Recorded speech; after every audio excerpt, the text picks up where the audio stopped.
nous allons passer à la seconde table ronde, les enchères, nouveaux circuits courts de l'art contemporain. Et je vais appeler à me rejoindre Christophe Delaveau, conseiller en art contemporain. Christophe Delaveau. Ah, il est bien. Georges Dintras, collectionneur d'art contemporain. Thomas Muller, commissaire-priseur. Christophe Persson, directeur du département art africain contemporain chez Piazza. Jean-Jacques Vattel, expert en design chez Tajan. Et la modératrice de cette table ronde, Madame Carole Gézéquel, commissaire-priseur, la reine en chair. Bravo.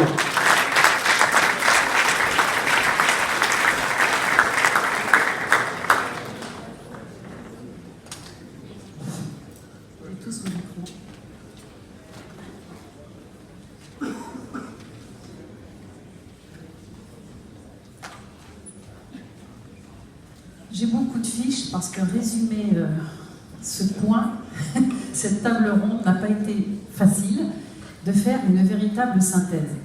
Tout ce que j'ai pu entendre de la formation, c'est que nos prochains commissaires-priseurs, nos jeunes commissaires-priseurs vont être de plus en plus formés et de mieux en mieux formés, que ce soit par la formation classique que par leur formation qui vont se faire un peu eux-mêmes, c'est-à-dire d'avoir des antennes et de regarder tout ce qui se passe aujourd'hui. Il se passe beaucoup de choses. Donc, ils vont être aptes, et nous on commence déjà, je pense, à développer de nouveaux marchés, dont ce marché de l'art contemporain qui est en fait l'art de leur temps, l'art de notre temps. Il n'y a pas que les liquidations judiciaires, les successions, pour trouver la source de nos produits. Il en existe d'autres.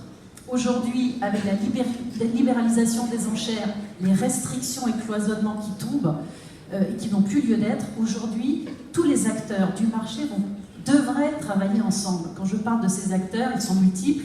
Les écoles d'art d'un côté, les artistes qui sont là, très friands des ventes, les galeries, bien évidemment, les critiques d'art, les collectionneurs, les institutions, les foires. Et il y a nous. Nous restons un maillon et travailler ensemble peut permettre de le développer. Le marché est aujourd'hui global et multicanal. On n'arrête pas de le dire, mais nous faisons partie de ce canal-là. Alors certes, nous ne remplacerons pas les galeries et les marchands d'art qui sont les acteurs majeurs de cet art contemporain. Mais nous devons composer aussi avec les marketplaces aujourd'hui, comme des sites comme Artsy qui n'ont même pas 10 ans et qui proposent aujourd'hui sur le marché près de 100 000 œuvres. Aujourd'hui, près de 15 000 artistes, ça on le sait. Donc il y a des marketplaces qui sont des gros mastodontes, mais il y a aussi à côté plein de petites plateformes qui sont créées d'ailleurs, j'en parle même tout de suite, par des commissaires-priseurs, des jeunes commissaires-priseurs qui se disent plutôt que d'avoir une maison de vente, des salles trop lourdes, des frais là, eh bien pourquoi pas une marketplace, c'est plus facile peut-être pour eux pour démarrer et de se développer très très rapidement. Je citerai une que je ne connaissais pas, qui s'appelle Jeune Collectionneur et qui a été créée par un jeune commissaire-priseur, Franck Puot. Et apparemment, en regardant sur Google, il est très facilement repérable et référencé. Donc vous voyez, il y a plein d'autres idées, plein d'autres métiers. Donc nous devenons, avec tout ça, peut-être aujourd'hui des repères, car il y a un grand choix, mais nous pouvons peut-être, par différentes formules peut-être de vente, et on va le voir avec tous nos invités d'aujourd'hui, proposer d'autres formules. Alors, la terminologie de l'art contemporain, elle est vaste, parce que ça commence où, ça finit où, enfin ça finit où, on le sait, mais où est-ce que ça commence? C'est-à-dire, alors, d'après ce que j'ai vu, c'est toutes les œuvres créées après 1945. On est bien d'accord? D'accord. Et après, on va séquencer dans la conversation tout ce qui se crée après les années 90. Donc les formes sont multiples aujourd'hui, des nouveaux médias, de la vidéo, de la photo, des installations, tout ça est très très vaste. Tout ne marche pas véritablement, mais on va les aborder. En quelques chiffres, il faut quand même des chiffres parce qu'ils sont quand même assez marquants. Artprice, je vous conseille de lire d'ailleurs son rapport sur l'art contemporain. Il est dithyrambique parce que finalement il est très encourageant. Aujourd'hui, dans le monde, 70 000 œuvres se sont échangées. C'est une progression énorme. Le chiffre d'affaires a été doublé par deux en 10 ans. et l'augmentation depuis 2000 est de 480%. Bon, évidemment, il y a des têtes de pont qui drainent tout, hein, des grosses maisons de vente, Sotheby's, Christie's, Philips, et il y a une domination des Américains, de la Chine qui se développe énormément, la percée des artistes africains, et on aura la chance d'avoir Christophe Persson qui va nous en parler, c'est quand même assez fulgurant. Donc des records absolus dans l'art urbain, vous les connaissez, hein, Jeff Koons, 91 millions de dollars de l'adjudication d'un artiste vivant, et Banksy, vous la connaissez, la dernière, 11 millions, c'est ça, d'euros. Comment tu ne connais pas ça? Le Parlement des singes. C'est un peu une photo, un tableau qui ressemble à ça. Non mais c'est vrai. Non mais je... Donc j'ai lu aussi le rapport du Conseil des ventes volontaires, toujours très utile à consulter, parce qu'avoir des statistiques, ce n'est pas évident, notamment dans l'art contemporain. Le marché français, finalement, est assez bon, parce que beaucoup d'œuvres circulent et elles sont très diversifiées. Il y a au total 7500 œuvres qui ont circulé. Nous représentons 2,3% du marché mondial, tout de même, mais c'est 10 fois moins que les Britanniques, mais nous sommes comme le 3e pays en volume et en diversité. Donc, le prix moyen n'est pas également très très haut. Il faut dire que 20% des œuvres qui ont été produites après 90 sont adjugées moins de 4 000 €. Et au niveau mondial, le prix moyen, 55% des œuvres adjugées réalisent un prix inférieur à 1 000 $. Donc, ce n'est pas la poule aux œufs d'or, rassurez-vous. Bon, eh bien, en tous les cas, j'espère que cette table ronde va vous permettre de vous éclairer, de donner envie à tous les commissaires-priseurs, jeunes et moins jeunes, de se lancer dans ce marché. Donc, juste citer ce qui est intéressant, si vous voulez vous intéresser au marché contemporain, le rapport d'Art Price, un livre intéressant de Nathalie Obadia, qui fait partie du comité des galeries d'art sur la géopolitique, un rapport très intéressant, le rapport du CVV, bien sûr, et le rapport ISCOX sur les enchères dématérialisées. Je vais commencer par Christophe Delaveau. Ce sont des profils différents sur le marché de l'art, donc en dehors des commissaires-priseurs et experts. C'est quelqu'un qui a beaucoup de cordes à son arc, Christophe Delaveau, conseiller en art contemporain. Et oui, c'est un métier qui peut être utile aux commissaires-priseurs. Donc vous avez créé une société qui fait beaucoup de choses. Donc vous avez un recul, puisque vous avez comme initiation, vous avez l'école du Louvre, très classique, mais après vous avez participé à beaucoup de foires internationales d'art contemporain, notamment celle de Miami. Donc je pense que là c'est le vrai cœur de l'art contemporain. Mais après tout ça, vous êtes quand même revenu en France. C'est qu'il y a des choses à faire en France. Donc je vous laisse parler un peu de l'évolution du marché. Tout d'abord, qu'est-ce qui se passe en ce moment? Micro. Bonjour. Il y a un bouleversement climatique aussi dans le premier marché.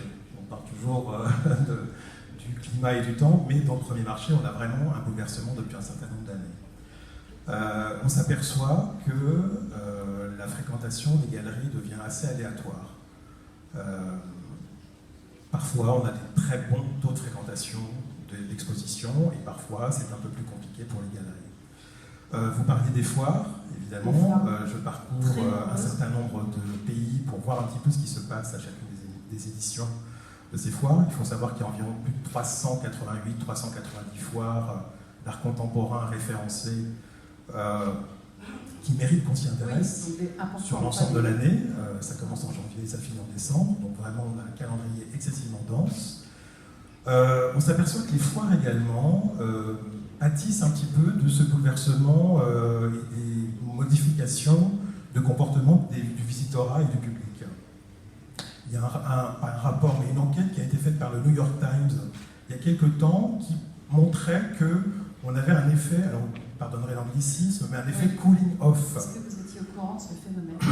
Cooling off, c'est-à-dire en fait, sur l'ensemble des foires qui existent sur l'ensemble de l'année, il n'y a plus de progression du nombre de visiteurs.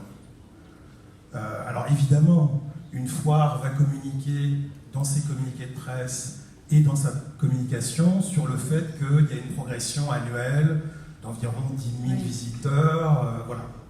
Mais la réalité, elle est bien beaucoup plus nuancée.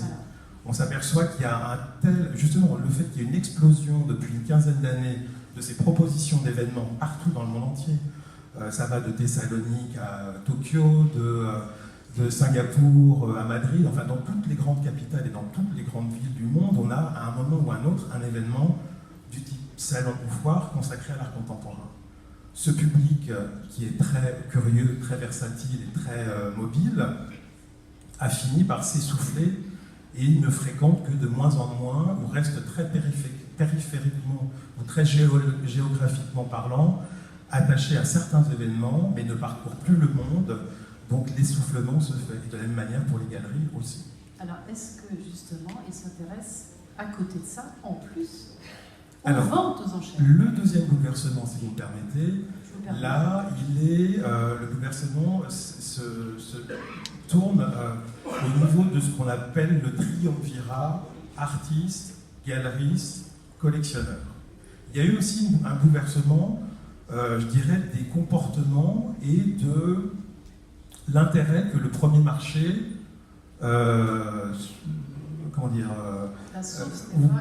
voilà. Aujourd'hui, on s'aperçoit, et quand on reprend par exemple des écrits de Maître Maurice Reims, notre maître à tous, voilà, qui date des années 80, 81, 82, je crois, déjà il annonçait cette amorce de changement. Je m'explique. Aujourd'hui, peut-être que dans le fonctionnement de ce marché, on s'intéresse un petit peu trop aux collectionneurs. Le collectionneur, aujourd'hui, vous pardonnerez, le collectionneur est devenu un semi-professionnel. Il n'est plus uniquement l'amateur qui est conseillé par le galeriste, qui, le galeriste lui-même, est à la source de la recherche d'artistes et de, je dirais, la création d'un panthéon, d'un tissu d'artistes dans la galerie, souvent éponyme, qu'il représente. Le collectionneur aujourd'hui est devenu producteur d'œuvres, découvreur de talents, acheteur, vendeur. Il est à tous les stades du marché de l'art et a bouleversé un petit peu l'entité du galeriste qui était l'élément, le pilier central de cette organisation pour l'art contemporain. Voilà. Donc l'artiste, lui, se trouve un petit peu perdu face à cette nouvelle je dirais, distribution de ce triumvirat. Il y a aussi le point de vue de l'artiste. L'artiste aussi est devenu un zappeur. Pas seulement en faisant appel à un galériste, il fait appel à un galériste, mais il a aussi besoin, peut-être aussi, d'autres vecteurs. Alors, je pense qu'on va prendre son destin en main. On va le développer plus tard, voilà. Mais il est vrai que la vente aux enchères pour l'artiste contemporain n'est pas une alternative. C'est un outil supplémentaire. Pourquoi? Lorsque vous êtes dans une galerie française, généralement vous avez une exposition, ce qu'on appelle un solo show, une exposition qui vous est consacrée, environ tous les 1 an et demi, 2 ans.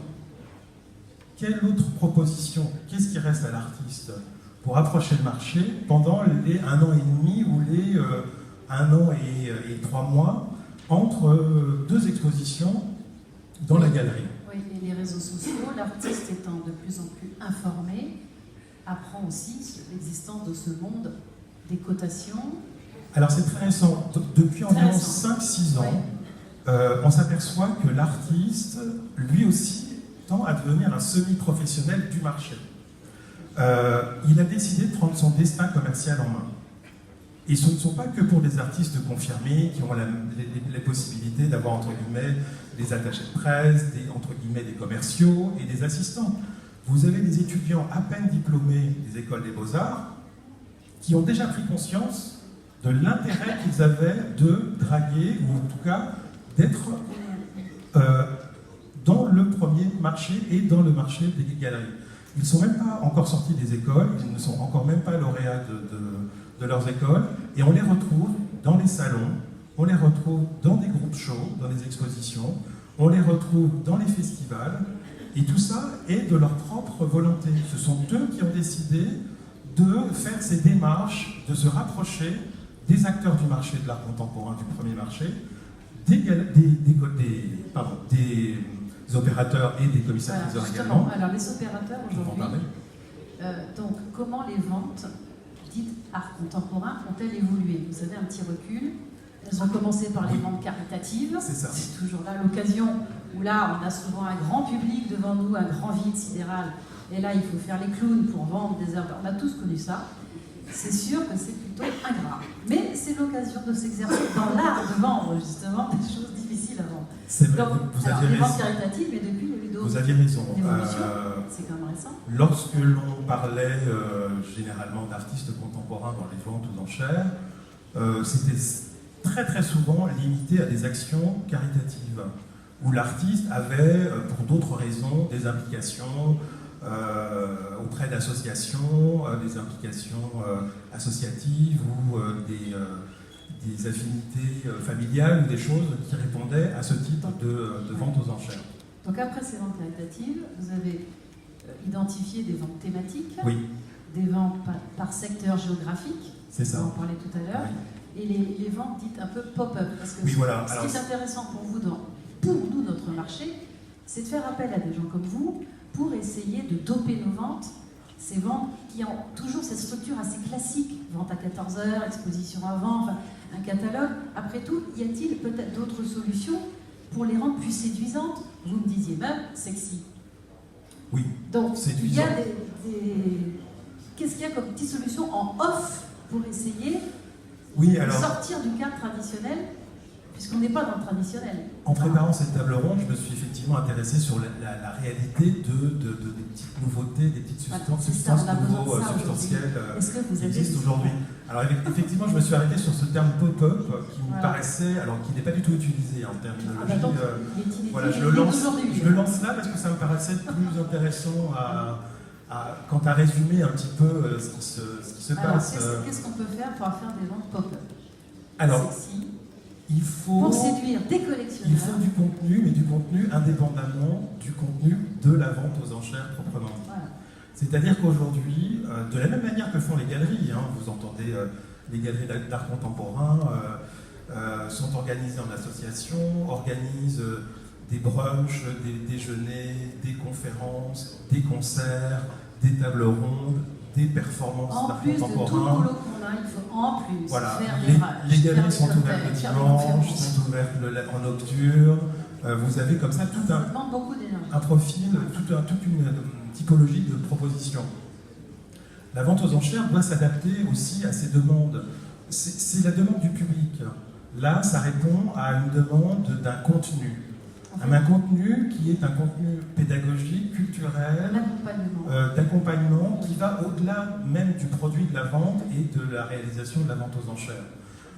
Aujourd'hui, justement, pour être sexy, il faut apporter tous ces éléments supplémentaires. Il faut vraiment, pour être séduisant, qu'il y ait... alors ça peut être également s'associer au calendrier événementiel de la ville ou du pays dans lequel vous êtes. Je m'explique, la nuit blanche, le mois de la photographie, la semaine du dessin, la FIAC, enfin un certain nombre de propositions. La nuit blanche à Drouot, justement.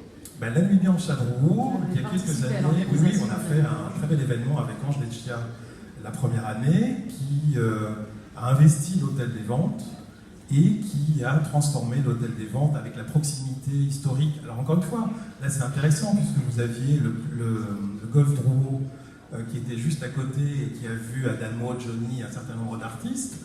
Cet artiste contemporain a décidé de s'associer à l'histoire du quartier et géographiquement à ce club historique qui a marqué des générations de Parisiens et en fait d'investir l'hôtel des ventes en recréant comme ça une scénographe qui vient avec un parcours sonore et vidéo autour de l'histoire du quartier. Donc on est resté, le quartier de Drouot est très identifié. On a un quartier de Drouot qui est très dynamique et très vivant, qui est culturellement. En effet, toutes les générations et le territoire. Donc c'est un exemple qui a été très... Vous disiez aussi que vous qui rencontrez pas mal d'artistes, quel est l'intérêt pour eux de passer dans une vente aux enchères, puisque vous dites que le second marché n'est pas le second choix pour l'artiste. Oui, vraiment pas. Donc quel est l'intérêt? Alors, qu'est-ce qu'ils vous disent? Encore une fois, je le redis, un artiste contemporain a besoin d'une galerie ou d'un marchand pour faire carrière.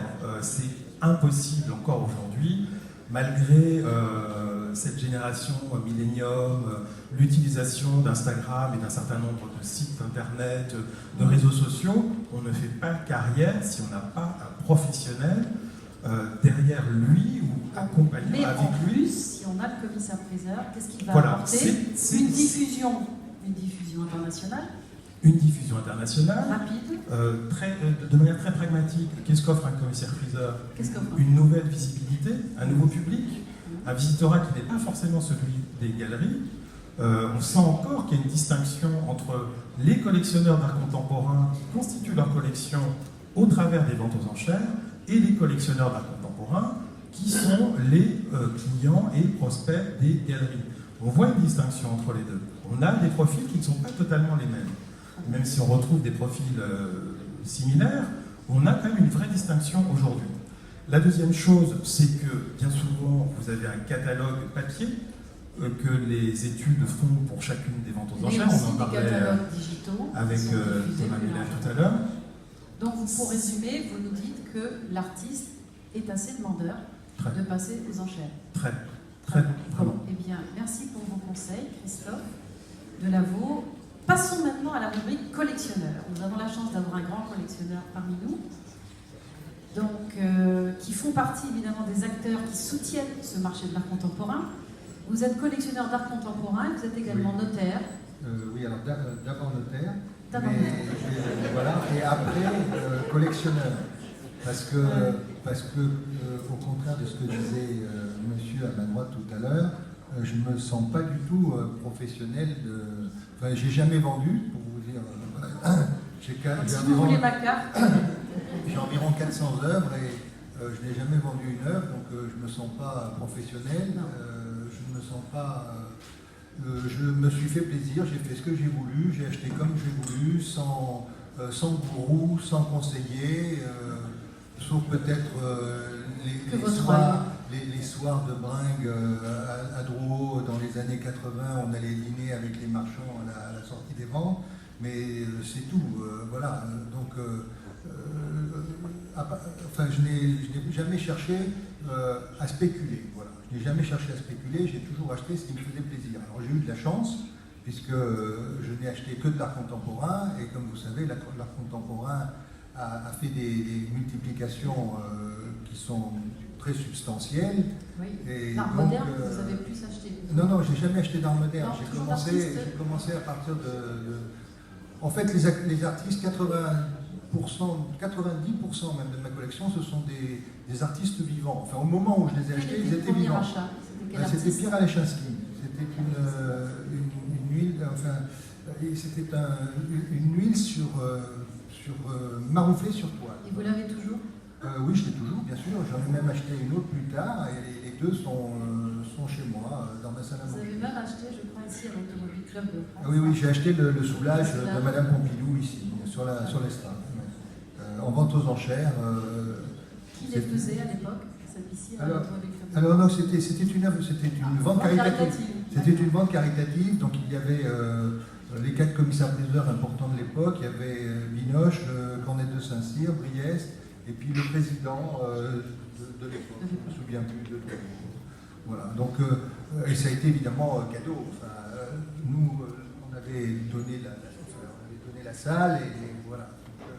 Et j'ai acheté devant tout le monde cette œuvre que j'ai toujours chez moi, et un jour, parce que je connais un peu Pierre Soulages, il m'a dit « Oui, je sais que c'est vous qui avez l'œuvre de Madame Pompidou ». Il me dit « Vous avez fait une très bonne affaire ». J'ai dit « Écoutez, je l'ai acheté devant tout le monde, donc tout le monde pouvait faire l'affaire ». Voilà. Donc, tous les artistes que j'ai, évidemment, il y en a beaucoup qui sont morts. J'ai des César, j'ai des Armand, voilà. Mais aujourd'hui, je continue à acheter, et les artistes sont encore vivants. J'ai acheté un Jason Martin, j'ai acheté un Tony Craig, j'ai acheté Mauricio Cattelan, voilà. Donc, ces artistes sont vivants, même si je les ai voulu souhaiter depuis de très nombreuses années, parce que par exemple, Mauricio Cattelan, à l'époque où il y avait les galeries de la rue Roosevelt, j'étais au Happening chez Perrotin, où Mauricio Cattelan avait fait déguiser Perrotin en lapin. Et ça s'appelait Hérotin le lapin. Voilà encore un thème de vente pop-up. Voilà, et donc je vous parle de ça il y a probablement 30 ans. Donc il nous faut un peu plus de fantaisie. Et donc, voilà, donc j'ai acheté l'œuvre dans laquelle il a scotché son galeriste au mur à Londres. Voilà. Donc, c'était un remake de l'histoire de Perrotin. Voilà. Qu'est-ce que vous conseillez aujourd'hui à des commissaires-priseurs qui veulent se lancer dans ces ventes? Alors, si vous voulez vous lancer dans l'art contemporain, je vais être assez violent et choquant peut-être pour vous, mais je pense que l'important c'est d'avoir de la marchandise.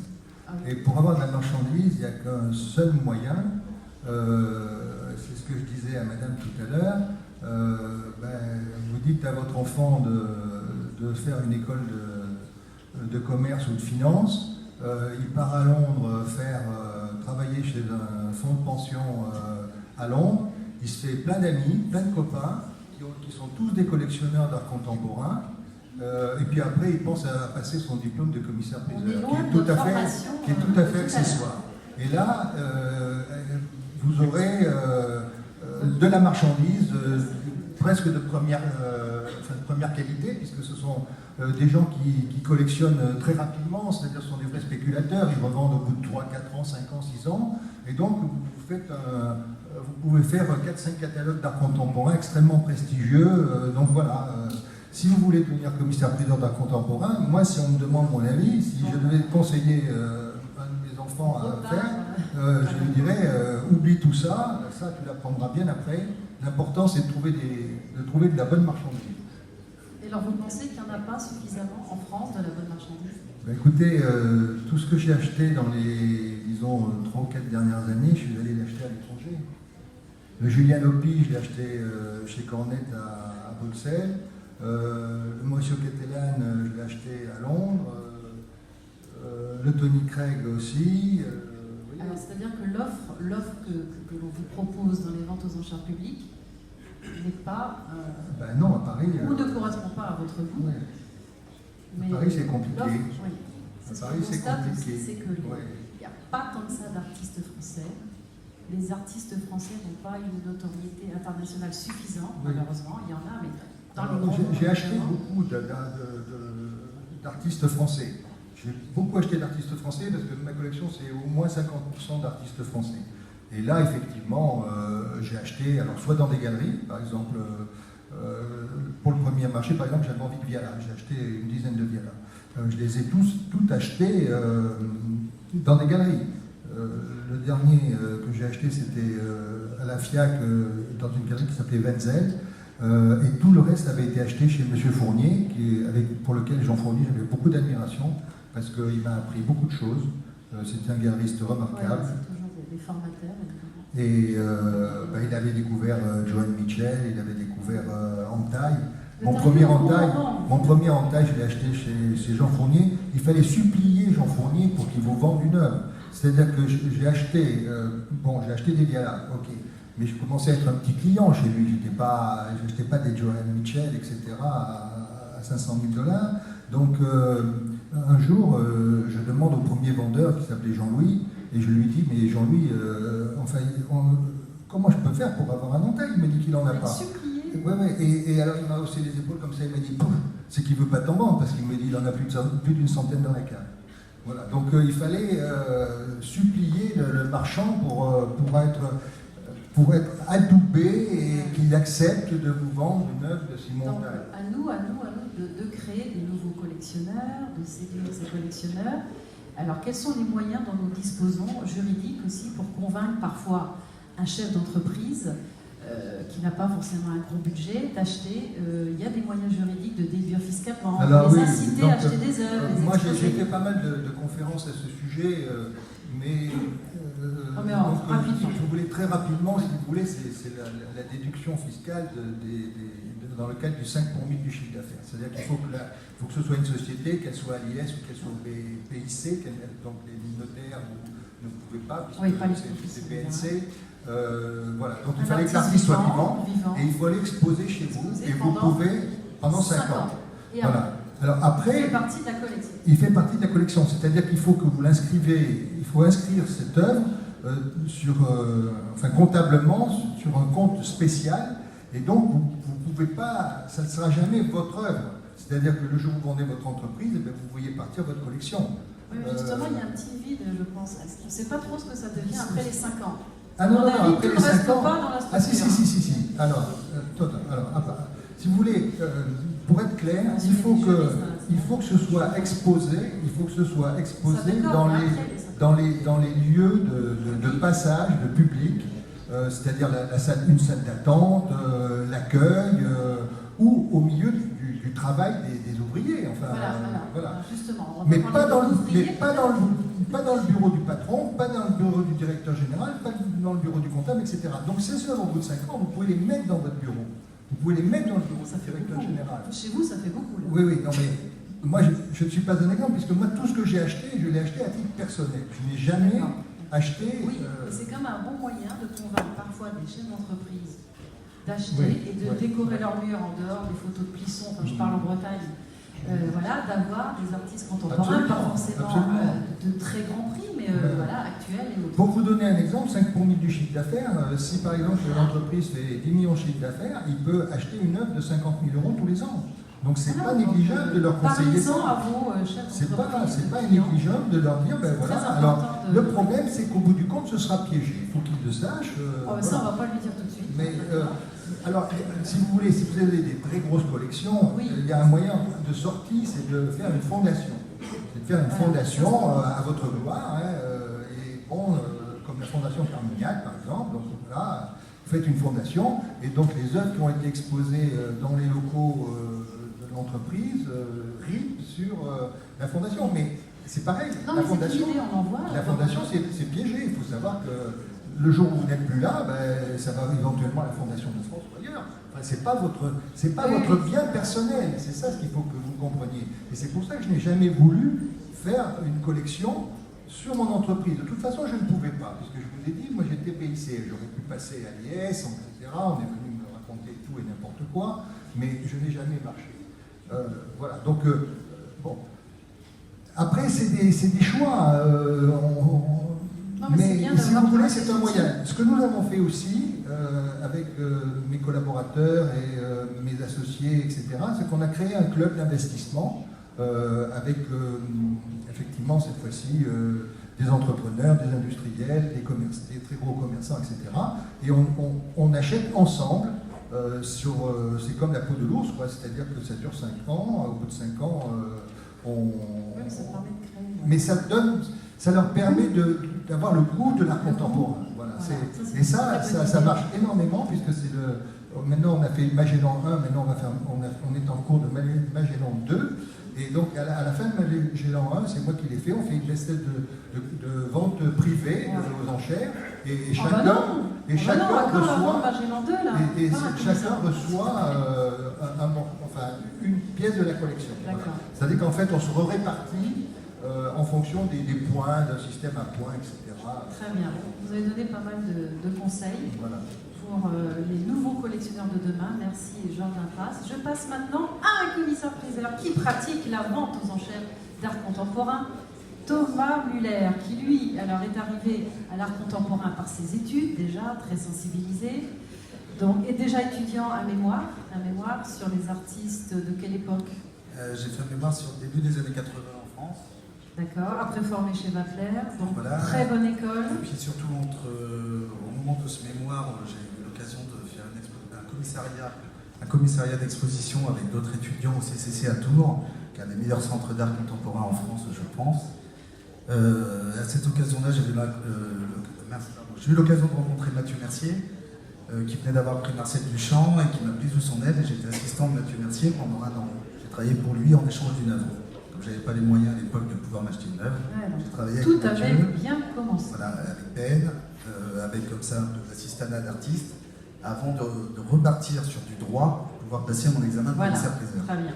Donc, tu as développé avec ton associé, donc Maison Crête-Muller, 3 thématiques qui parfois qui sont séparées, cloisonnées, mais qui parfois sont mélangées parce que c'est pas toujours aussi facile que l'idéal rêvé. En fait, tout ça est parti de l'époque où je travaillais chez Vincent Wappler, qui était un gros collectionneur d'art contemporain. Et je me suis dit, bon, lui qu'on ne fait pas alors qu'il a un réseau, je vais peut-être essayer d'utiliser un peu son réseau et de faire de l'art contemporain.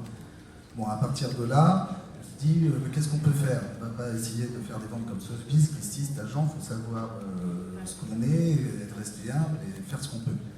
Donc à partir de là, on avait fait une première vente qui était une vente de dessins modernes et contemporains.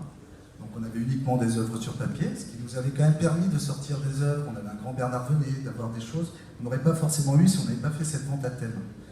Et par la suite, surtout, on avait fait une vente d'art vidéo, qui était une vente on avait eu une com monumentale sur cette vente. J'ai jamais eu autant de monde dans ma salle. Donc ça t'a donné des ailes. Voilà, je crois qu'on n'a jamais eu autant de monde dans la salle, mais je crois que c'est un des plus petits résultats de vente qu'on a eu malgré tout. Voilà. Et ça, comme quoi, le contenu d'une vente, c'est la médiatisation d'une vente, l'intérêt voilà. d'une vente n'est pas toujours la rentabilité d'une vente. Exactement.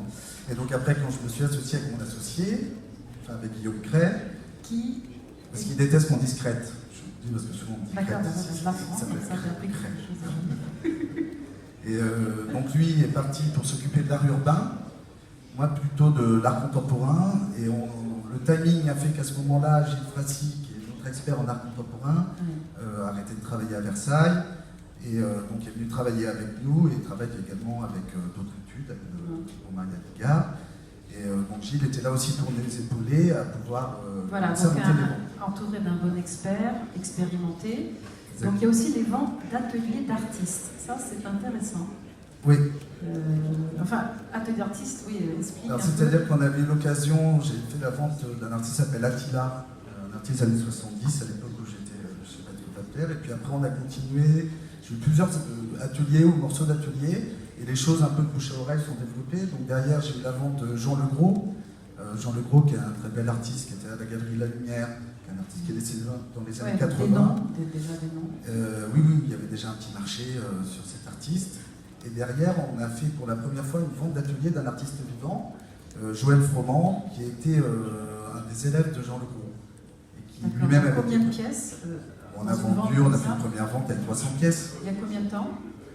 Cette vente-là, on en a fait deux. Donc il y en a eu en 2016, on venait de s'installer. Et puis ouais, il y a donc eu vous avez démarré tout de suite sur ce thème. Voilà. Et puis on en a fait une autre avec Walter Strike. D'accord. Donc alors comment tu vois cette expérience, voilà, un peu nouvelle de vente d'atelier et puis même de vente d'art urbain, comment ça se passe? Tout ça, c'est des choses très différentes. Oui, l'art contemporain, voilà, c'est très différent. C'est-à-dire que les ventes d'atelier, c'est toujours un petit pari qu'on fait, on en fuse plein aussi.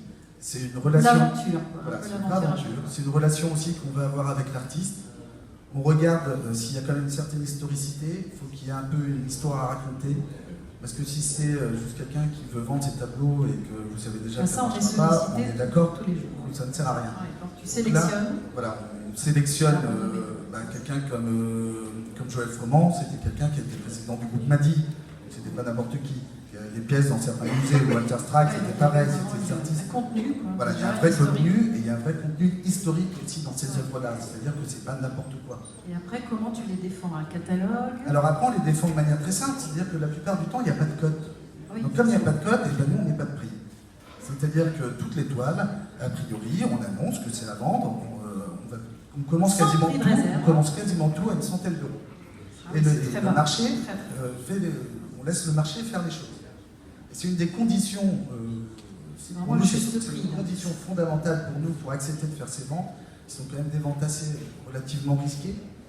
Et donc voilà, c'est de ne pas avoir pris de réserve. Et puis qu'est-ce que vous voulez mettre de prix sur une vente d'atelier? Donc on va mettre un gros prix sur les grands tableaux et un petit prix sur les petits tableaux.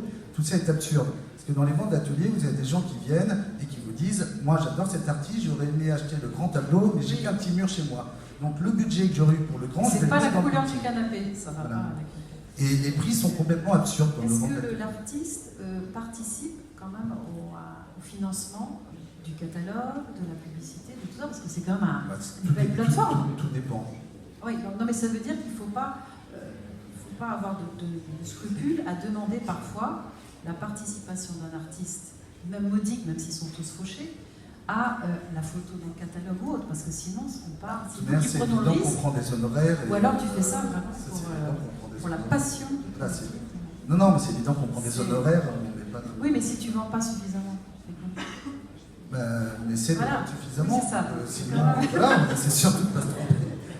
Oui, c'est surtout ça le but, c'est d'essayer de ne pas se tromper et ouais, c'est quand même de faire les choses. un aventurier, mais bon, ouais, tu comptes.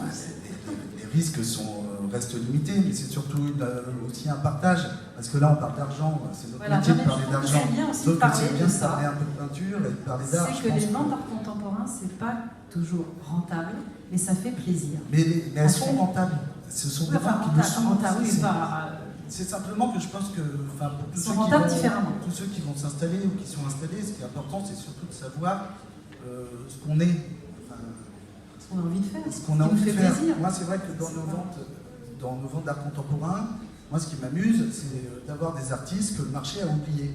Voilà. Alors, évidemment, j'aimerais avoir un soulage à 4 millions d'euros, on est bien d'accord. Ouais. Mais je suis très heureux d'avoir une œuvre de Monino dans ma vente, une œuvre de Kevgun, une œuvre de Pignon, de Dado. Si on peut, à travers nos ventes, parfois les gens disent « Ah, j'aime bien vos ventes d'atelier, vos ventes d'art contemporain, parce qu'il y a un petit goût quand même. » Voilà. On fait aussi avec la sculpture, mais de manière différente. Oui, tu montes ton goût, tu montes tes choix. On essaie de faire les choses, de travailler sur le contenu, que les choses soient des œuvres au bon prix. Il y a un moment donné, vous pouvez faire toute la com que vous voulez, si l'œuvre n'est pas au bon prix, ça devient difficile de la vendre. Alors on va en vendre une de temps en temps, mais c'est quand même pas ça l'idée, je pense que c'est quand même pas la base de notre métier. Nous, on a une image d'art contemporain, alors que sur 30 ventes par an qu'on fait, c'est 5 ventes d'art contemporain.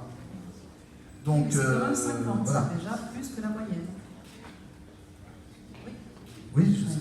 Et alors les artistes contactent maintenant, c'est-à-dire que tu as... dans les ou alors tu vas les chercher, tu prospectes. Alors, il y a plusieurs choses. C'est que dans les ventes d'art contemporain, c'est vrai que les artistes contemporains qui vont nous contacter pour pouvoir inclure des lots dans la vente, la plupart du temps, je refuse. Voilà, parce que je pense que c'est pas une bonne chose pour l'artiste, que c'est le travail des galeristes de défendre. Je pense que nous, on n'a pas les moyens de défendre correctement les choses avec une exposition, avec un accrochage parfois tout là-haut à touche-touche. Donc, moi, c'est pas trop mon truc. Je préfère, souvent, je les renvoie vers leur galeriste. Tu leur dis que c'est pas le moment. Je leur dis que ça ne sert pas à grand-chose. Vous avez des artistes formidables qui ont très bien vécu sans jamais passer en vente. Un artiste comme André Caméré, la première fois qu'il est passé en vente, ça fait une fortune. Parce que c'était un artiste formidable. Alors, Et après, par contre, c'est vrai, juste là-dessus, que sur les ventes d'art urbain, ce sont des ventes qui se font très différemment. C'est mon associé qui s'en occupe.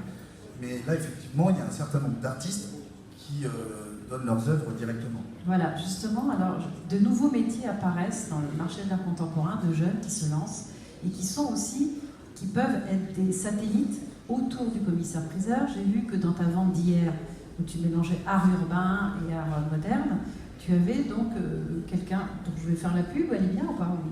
Je la cite? Voilà, d'accord. Qui s'appelle Marie Dufour. Elle a créé une société très sexy qui s'appelle Strip. Et donc, cette jeune femme est en contact avec le tissu des artistes urbains, et donc est aussi chargée, elle n'est pas expert, dirons-nous, mais consultant, et elle est chargée peut-être de convaincre les artistes. Oui, mais voilà, elle connaît bien le milieu, elle sait écrire sur les artistes, donc il y a beaucoup de métiers, même si nous on ne peut pas tout faire, parce qu'on est déjà des généralistes, on doit déjà faire beaucoup de choses, de nouveaux métiers apparaissent, c'est ce que je constate, et nous allons pouvoir nous reposer sur ces nouveaux acteurs là, qui peuvent nous assister pendant les ventes. De toute manière, je crois qu'on a besoin quand même la plupart du temps d'avoir un expert à nos côtés pour réussir à faire correctement les choses. Oui, on parlera de l'expert tout à l'heure justement avec Jean-Jacques Wattel. Donc, j'ai évidemment du mal à m'en passer. Voilà, donc finalement, toi, tu as le goût de ça, c'est quelque chose qui te distingue aussi par rapport à... Tu es repéré par aussi peut-être des collectionneurs pour faire des ventes différentes. Donc c'est... Je ne sais pas si on fait vraiment des ventes différentes. En tout cas, ce qui est sûr, c'est qu'on a eu la chance de réussir à tenir notre calendrier quand on s'est installé. On s'était fixé de faire 2 ventes d'art contemporain par an. On en fait 2 à 3. Donc on arrive à tenir déjà notre calendrier avec ça.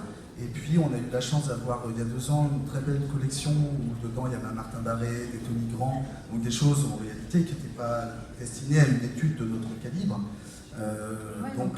Ça permet d'installer les choses effectivement et de pouvoir lorsqu'on tombe sur des choses très bien, de pouvoir dire attendez, moi aussi j'en fais de l'art contemporain, je sais en faire aussi, et c'est ma passion. Je suis moi-même collectionneur et au monde de la biade depuis 2003. Donc ce sont des choses que je connais aussi. Maintenant, très franchement, c'est pas dans ces ventes-là que j'ai plus de plaisir à organiser. Non, parce que c'est un peu l'aventure. Parce que, et alors, comment s'est passée la vente d'hier La vente d'hier, c'est passé comme elle devait se passer. Il y a tout le chiffre qu'on s'est fait. C'est bien, t'as l'objectif. Voilà, tout s'est bien passé. Il le fait. En tous les cas, merci d'être un aventurier aussi dans toutes ces ventes. Et nous allons passer maintenant à une autre rubrique de l'art contemporain qui, je vous l'ai dit en début de table ronde, actuellement réalise une percée assez extraordinaire. Nous avons la chance d'avoir sur le plateau aujourd'hui Christophe Persson. Christophe Persson, donc après des études à HEC, vous avez fait le parcours Art, Law and Business à Christie's Education, donc une formation solide, n'est-ce pas, pour développer l'art contemporain. Et donc, vous êtes directeur de la stratégie du développement chez Piazza et vous avez principalement développé l'art contemporain africain avec un grand succès et depuis très peu de temps pourtant, 2014 seulement, et déjà une très belle vente qui a eu lieu il y a 15 jours et qui a battu des grands records. Je ne sais pas si c'était espéré ou pas. Donc comment voyez-vous cette naissance de ce nouveau marché, ce développement, et quelle est votre stratégie sans dévoiler tous vos secrets, bien sûr? Merci beaucoup pour la présentation. Donc, c'est vrai que chez Piazza, on a commencé à faire ces ventes d'art contemporain africain depuis 2014. Et là, maintenant, depuis 2016, on en fait entre 2 ou 3 par an. Donc, on pourrait considérer qu'on en fait 2 généralistes, une à chaque semestre. Et puis, parfois, on essaye de présenter quelque chose d'un peu plus singulier, comme une vente de collection. On avait organisé il y a 3 ans maintenant une vente d'art haïtien. Bon, c'est pas tout à fait la même chose, mais disons que c'était un petit peu Afrique et diaspora. Et puis, l'an dernier, on avait organisé une vente qui était complètement dédié à l'art moderne du Congo. Et donc, voilà, c'était une révélation pour beaucoup de gens et c'est une vente qui avait très très bien marché aussi. Alors, notre chance, c'est qu'en fait, on a commencé à faire ces ventes dans un contexte assez favorable parce que l'art contemporain africain a commencé à se développer et à être très très visible depuis quelques années. Oui, donc, il y a à peine 10 ans. Oui, il y a à peine 10 ans, il y a eu... alors, c'était dans un premier temps plutôt une visibilité institutionnelle. Il y a eu beaucoup d'expositions qui ont eu lieu. Il y a eu la Biennale de Venise en 2015 qui avait montré beaucoup d'artistes africains, parce que ça avait été une biennale qui avait été curatée par un commissaire d'origine du Nigeria. Ensuite, à Paris, il y a eu beaucoup d'événements. Et puis les maisons anglo-saxonnes, il ne faut pas l'oublier quand même. Exactement. Et puis, il y avait depuis déjà un petit moment des ventes qui étaient plutôt dédiées à l'art moderne, avec une spécificité pour le Nigeria et l'Afrique du Sud, qui était développée chez Bonhams. Et puis ensuite, Piazza a commencé, et puis Sotheby's à Londres a commencé à faire des ventes aussi. Alors, ce qui est intéressant avec ce marché à noter, et c'est aussi ce qui peut expliquer les raisons pour lesquelles les maisons de vente, enfin Piazza et puis d'autres sont assez présentes dessus, c'est que le marché de l'art contemporain africain est un marché très très différent des autres marchés, dans la mesure où en fait on se trouve dans une situation où, comme c'est souvent le cas en Afrique d'ailleurs pour beaucoup de ressources, l'Afrique est vraiment le pays de ressources. Et en fait, les pays de consommation et consommation de l'art sont vraiment en Occident. Mais pas structurés. Donc ils se structurent finalement à l'extérieur. Alors c'est un marché qui commence à se structurer parce qu'il commence à y avoir des galeries quand même sur le continent. Il commence à y avoir des foires aussi sur le continent. Mais en fait, la grande foire d'art contemporain africain, c'est une foire qui a lieu à Londres, qui s'appelle 154, qui a fait un petit à New York et à Marrakech. Et donc il y a beaucoup de facteurs qui ont fait que c'était pertinent de monter ces ventes à Paris. À un moment. Exactement, puisque ce marché est un marché qui est complètement occidental en fait.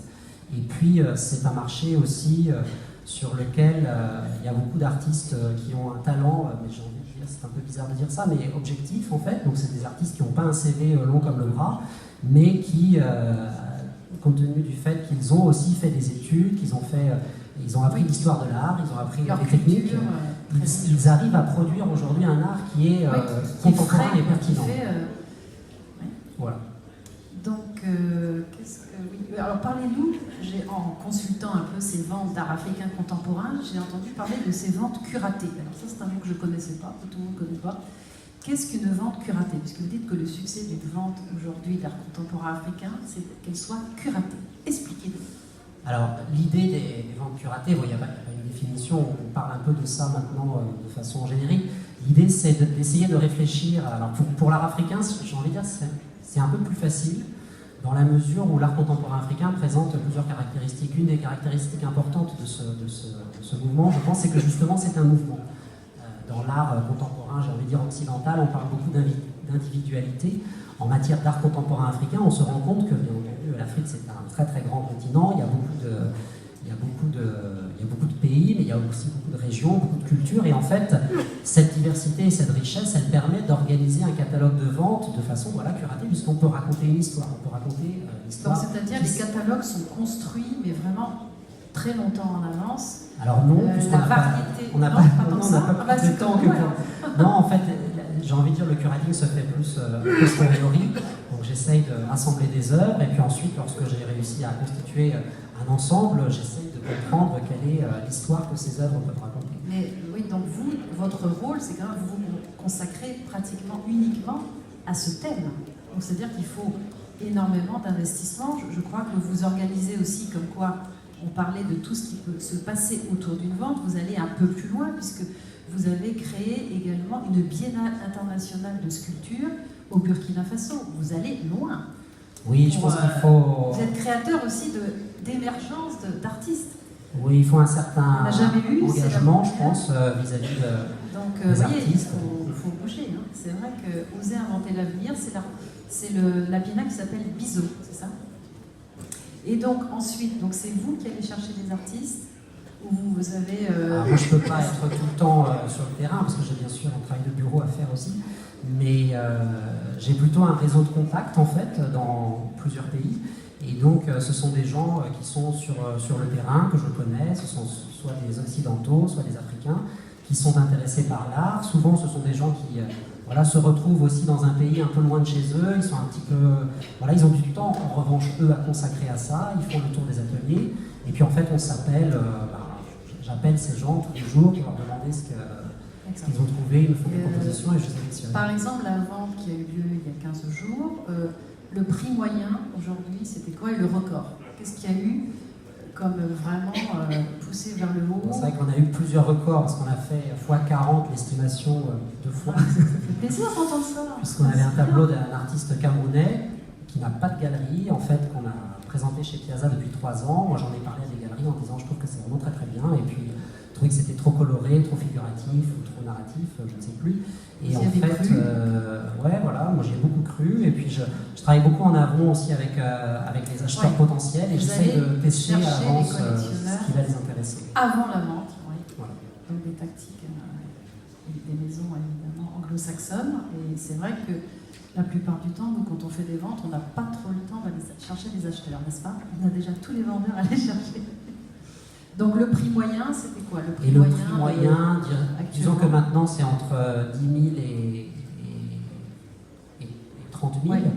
Et ensuite, là, on avait fait plusieurs fois 200 000, 150 000 pour les tableaux, pour des artistes qui étaient vraiment en dehors du radar des collectionneurs jusqu'à maintenant. Donc c'était vraiment des beaux résultats.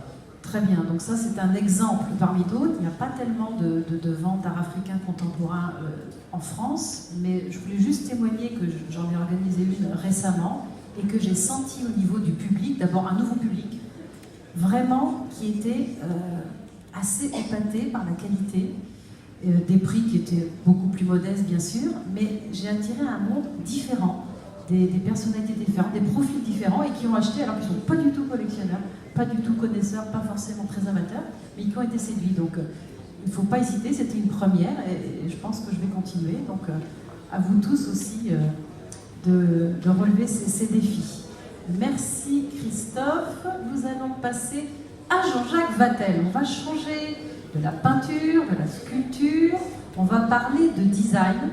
Alors vous avez une grande expérience du marché de l'art, mais vous êtes à l'origine un ingénieur très structuré, donc vous avez construit pas mal de choses. Vous avez eu une galerie pendant près de 30 ans d'art décoratif. 10 ans, d'accord. Non, mais bon. Erreur de frappe. Donc 10 ans, mais c'est déjà bien. Votre profil galerie d'art, donc 10 ans. Ensuite, l'expertise que vous avez commencé dans les années 90 avec la maison Tajan. Et vous avez aussi créé une maison d'édition en 2013. Donc vous avez beaucoup d'expérience, beaucoup de recul. Et c'est intéressant d'avoir votre point de vue sur les ventes que vous avez développées aux enchères de design contemporain. D'accord, merci. Alors, oui. Donc, bien près du micro. Oui, donc au-delà de ce circuit, on va dire que chez Tajan, on a toujours cru beaucoup à la globalité du marché de l'art et que les commissaires-priseurs et les galeries, pour nous, ça ne forme que deux acteurs d'un même marché et que nous sommes très désireux de rester très en phase avec ça, c'est un discours intéressant. Avec les galeries et les artistes, et que donc Tajan s'inscrit en dehors, si j'ose dire, des ventes aux enchères, et maintenant c'est rattrapé par les ventes aux enchères, comme un réel vecteur du marché de l'art. Ça veut dire qu'en 2004, on a créé, à l'époque où les maisons de vente n'avaient pas le droit de vendre des biens neufs, on a créé une manifestation annuelle qui s'appelait L'Artiste et ceux qui le soutiennent, où on invitait des artistes et des galeries à présenter leurs œuvres chez Tajan. Petit à petit, cette manifestation a évolué pour s'appeler Art et Design sans frontières à partir de 2006. Et en 2006, donc en 2005, j'étais allé avec Madame Siwa à Miami. On avait repéré une chaise de Joris Larman, qui était une création de l'année, qui s'appelait La Bonne Chair, qui était un peu dans la veine des créations... Pas la bonne enchère, mais la bonne chair. Qui était dans la veine un petit peu, La Bonne Chair, oui, qui était dans la veine des créations de Carlo Molino, mais revue par l'art contemporain et en fond d'aluminium. Cette bonne chair était présentée à la foire de Miami à 25 000 €. Et pour ceux qui ont suivi le marché, cette bonne chair, limitée à 8 exemplaires, s'est vendue chez Philips à Londres en 2016 à 500 000 $ et chez Christie's à Londres en mars 2009 à 900 000 $. Donc voilà, tout ça c'est assez court. En 13 ans, donc on est passé de 25 000 à quasiment 1 million. Donc ça, c'est une façon de détecter un petit peu ce qui est le design. Et donc dans cette démarche de design, ce que je voulais dire aussi, c'est que c'est un mot un peu fourre-tout, et tout le monde, dès qu'on a une lampe, on croit que c'est du design. Ça, c'est un peu réducteur, et puis ça nous engloutit sous des centaines de lampes qu'on ne voudrait même pas regarder. Et donc, moi, j'ai toujours fait la différence, en fait, entre les designers aujourd'hui, vous me parliez d'Hubert Le Gall, ou comme André Dubreuil, qui pour moi sont des bons designers, puisque c'est le terme consacré, mais qui s'inscrivent davantage dans la suite de Ruhlmann, Arbus, etc. Ça veut dire que ce sont des gens qui proposent de la grande décoration.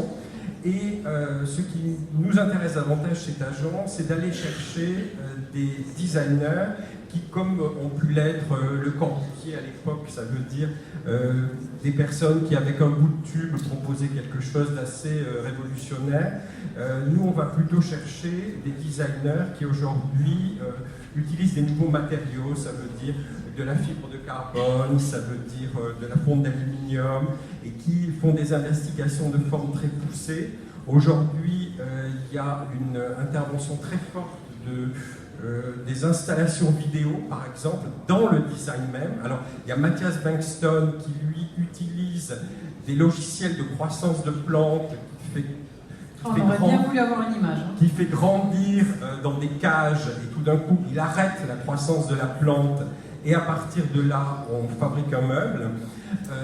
Il y a d'autres designers comme Studio Format Fantasma ou John Stamm qui intègrent des installations vidéo dans les œuvres. Donc, par exemple, John Stamm, lui, il a créé des miroirs pour un château en Autriche. Il y avait une énorme bibliothèque avec entre chaque fenêtre des murs.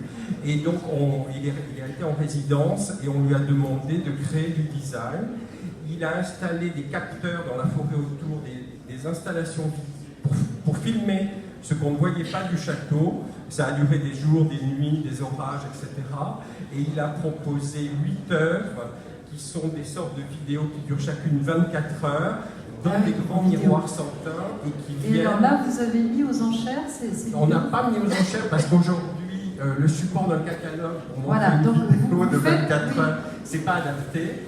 Ouais. Mais oui, Non, mais... Alors, comment vous découvrez, comment vous les trouvez? Vous allez les chercher où? On va partout, on va beaucoup aux Pays-Bas parce que ça se passe beaucoup aux Pays-Bas.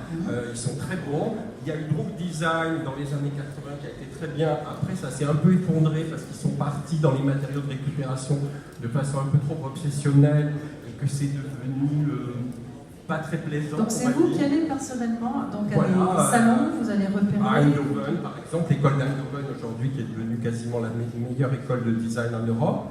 Et donc, on sort de format Fantasma dont je parlais tout à l'heure. Et à partir de toutes ces œuvres, on arrive à voir qu'il y a un désir de la clientèle qui rejoint un petit peu je pense, l'art contemporain d'ailleurs, puisqu'eux s'inscrivent vraiment comme des designers, mais finalement, moi, il y a longtemps, je m'étais rendu compte à la Tate moderne que ce qui me plaisait le plus dans l'art contemporain, c'était pas les tableaux, mais que c'était les installations vidéo.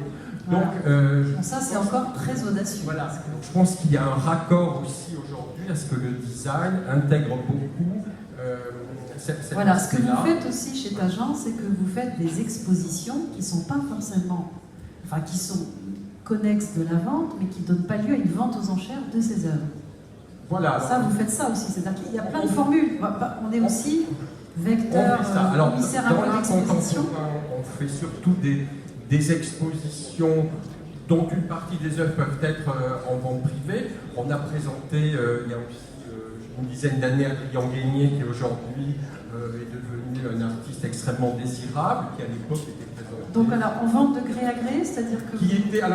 C'est toujours partiel, c'est-à-dire que ça c'était fait avec la galerie à l'époque de l'école de Cluj, et donc on présente quelques œuvres que l'artiste a envie de montrer mais pas de vendre, une ou deux œuvres à vendre, parce qu'aujourd'hui, il y a quand même un désir d'achat. On fait un mélange comme ça, c'est vraiment une démarche de promotion des artistes.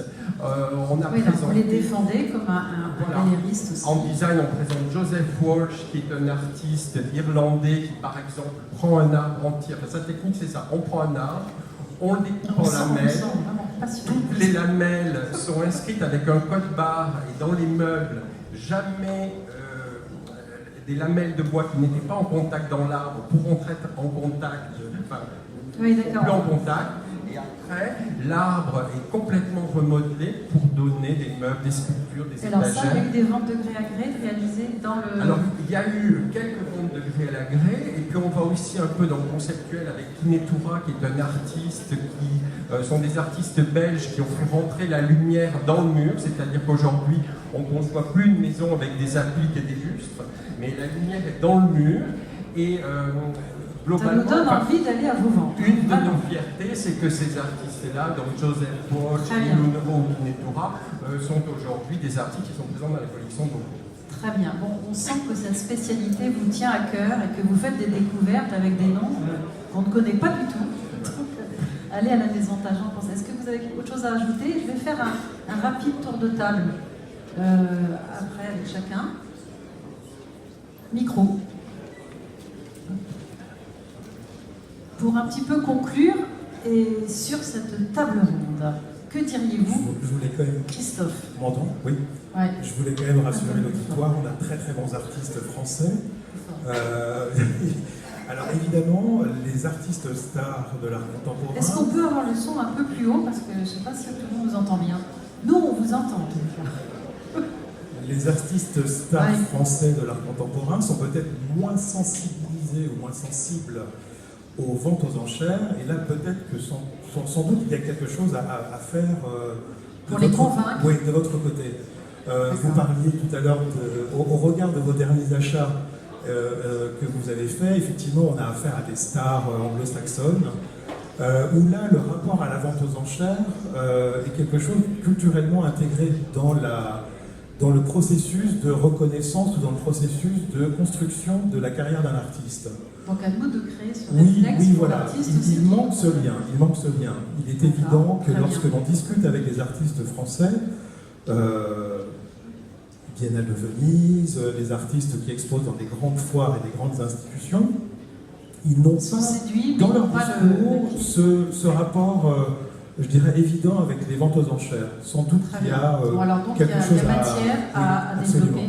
Et même aller plus loin, pourquoi pas créer des ventes aux enchères d'art contemporain uniquement d'artistes français. Ah bah oui, volontiers, pourquoi pas. Qu'est-ce que vous avez à ajouter, Georges, à part que... Écoutez, après tout ce que j'ai entendu, quand on parle d'artistes qui sont presque producteurs, je me souviens d'une anecdote. J'étais allé il y a probablement 20 ans chez Hassan Kiefer à Barjac. J'avais été invité chez lui en tout petit comité. Il m'avait expliqué qu'il y avait une dame qui suivait, parce qu'il y avait des graphiques comme ça au mur, je ne comprenais pas ce que ça voulait dire, et il m'a expliqué qu'en fait c'était une dame qui était là pour surveiller le cours de son marché. Donc voilà, voilà, donc si vous voulez, et je vous parle de ça il y a 20 ans, il était totalement sensibilisé, donc toutes les ventes aux enchères dans le monde étaient stabilisées sur un grand panneau, et donc il trouvait ça tout à fait normal. Voilà, donc il a été probablement un grand précurseur, parce que je pense que maintenant les jeunes artistes sont assez sensibles au prix que font leurs œuvres en vente aux enchères, mais lui, je vous parle de ça il y a plus de 20 ans. Oui, maintenant il y a des systèmes de cotation accessibles à tous. Il n'y avait pas Arprax à l'époque. Thomas, tu continues à les vendre, hein? Ah oui, oui. Il n'a jamais été question qu'on arrête. Après, il est vrai qu'on a associé un peu découragé sur l'art urbain, parce que, contrairement à ce qu'on pense, c'est vrai que l'art urbain, c'est pas si simple que ça. On a toujours beaucoup de communication à chaque fois qu'on en fait. Voilà, mais c'est déjà bien d'avoir de la médiatisation Mais, aussi. oui, faire parler de c'est soi. bien. Mais bon, il y a un moment donné. On sait bien que tu fais un métier de passion. Oui, non, et puis on est une petite équipe, on fait quand même 30 ans, on n'est pas nombreux, donc il faut qu'on fasse des choix aussi. Et ce qui est sûr, c'est qu'on va surtout continuer l'art contemporain et les ventes d'ateliers, et essayer toujours en art contemporain de curater presque nous-mêmes, Voilà. en quelque sorte nos ventes. Parce qu'encore une fois, je pense véritablement que c'est pas forcément nécessaire d'aller. Enfin, vous pouvez aller à New York, faire ce que vous voulez, mais si vous revenez, de toute manière, vous ne serez pas commissaire-priseur, parce que ça ne vous intéressera sans doute pas, parce que c'est pas le même métier. Oui, voilà, c'est un autre Et métier. que notre métier, c'est pas. On peut avoir des ventes de spécialité, mais il faut pas oublier qu'on est des généralistes. Et nous sommes spécialisés dans nos généralités, si on veut. Et que notre quotidien, ça reste, moi lundi dernier, j'ai vendu une collection de trains à chaud, il y avait à peu près 3000 petits trains. Le samedi, on a vendu C'est ça qui fait le charme de et notre que métier. lundi, on a vendu des dioramas et de l'art urbain. Voilà, c'est ça qui est fabuleux dans notre métier, et que c'est ça qui est passionnant. Et on peut tous s'amuser à faire ce qu'on aime aussi. Parce que si vous voulez faire de l'art contemporain et que vous n'aimez pas ça, c'est plus compliqué. Ouais, il faut avoir la foi. Très bien, merci. Thomas, on passe le micro. Non, je n'ai pas grand-chose à ajouter. On n'a pas tellement parlé des questions de communication, et je trouve que c'est intéressant de noter que le monde des ventes aux enchères en fait dispose de cet outil qui est le catalogue papier, et donc qui a toujours permis de diffuser ce que les maisons de vente ont voulu digital vendre. avec les plateformes. Oui, tout à fait, mais enfin, je veux dire, le catalogue papier, justement, on pouvait en imprimer une centaine ou un millier d'exemplaires peut-être. Après, le coût du routage était quand même assez prohibitif. Et en fait, je pense que vis-à-vis de l'art contemporain, les ventes aux enchères, grâce au digital, justement, se trouvent dans une position où, à mon avis, la communication vis-à-vis des collectionneurs potentiels, elle est encore plus facilitée pour les ventes aux enchères que pour les galeries. Moi, je travaille dans une plutôt petite maison de vente, et j'ai le sentiment que, en fait, si on compare grande galerie, petite galerie, c'est bien entendu que les énormes galeries ont une capacité de communication qui est impossible de concurrencer, compte tenu du fait qu'elles peuvent faire des magazines, des livres, etc. Pour les ventes aux enchères, je trouve que l'écart, en fait, entre les très très grosses et les petites est moins flagrant, dans la mesure où on peut diffuser par mail, ça coûte quasiment rien, ça coûte un peu si on veut faire du push actif, mais je pense que ça, c'est quand même un atout qui est important. Merci de préciser encore nos atouts. Jean-Jacques. Moi, je voudrais dire que, oui, je pense qu'il faut vraiment intégrer que l'habitat a changé, c'est-à-dire qu'on adore tous, c'est notre culture, les collections meubles et objets d'art 18e, les ambiances 19e surchargées, mais qu'aujourd'hui, l'habitat n'est plus du tout comme ça. C'est-à-dire qu'aujourd'hui, les architectes construisent des maisons dont à peu près 3 murs sur 4 sont en verre, devant lesquels on va pouvoir rien mettre, et que dans la maison, il y a un canapé, quelques tables basses, quelques lampes, que les murs qui restent sont en général pris d'assaut par l'art contemporain, et que donc les designers aujourd'hui doivent être très inventifs pour s'insinuer, si on peut dire, dans les quelques mètres carrés qui leur restent. Donc ça doit faire partie de leur réflexion, parce que sinon, ça ne rentre pas dans la maison. Et que sur le point de vue de la clientèle, je pense que on a beaucoup parlé des collectionneurs. Moi, j'ai peur qu'il y ait moins de collectionneurs aujourd'hui qu'il y ait des clients. Des clients, mais des amateurs. Mais des clients dont les goûts sont extrêmement variés, qui veulent être séduits à un moment donné. Mais pour nous tous, c'est très difficile d'anticiper leur goût. Et donc, je pense que toutes les démarches qualitatives et novatrices sont extrêmement importantes. Voilà. Très bien, merci à tous. Pour conclure, vous avez bien compris que c'est beaucoup d'énergie, les ventes d'art contemporain. C'est parfois pas rentable, mais j'inciterai quand même chacun de nous à faire souffler le vent de la modernité dans nos maisons de vente, à Paris et en province. D'être régulièrement, ou ponctuellement, ou même annuellement, de vrais animateurs de la culture contemporaine. Pourquoi pas créer, avec le CIMEV ou autres, avec tous les acteurs actuels, une journée nationale de l'art contemporain en même temps que le FIAC. Pourquoi pas tous s'y mettre? Et alors, est-ce que dans la salle, il y en a qui seraient partants? Allez, les doigts se lèvent, là. Pour une fois, vous levez la main, là. Bon, c'est pas gagné, à mon avis. C'est pas gagné, mais j'espère que cette table ronde vous aura permis de vous donner le goût de se lancer dans cette, ou ponctuellement, je dis, ou une fois par an. En tous les cas, c'est lancé. Et allons maintenant vers la prochaine table ronde dédiée à la modernisation de la profession. Merci.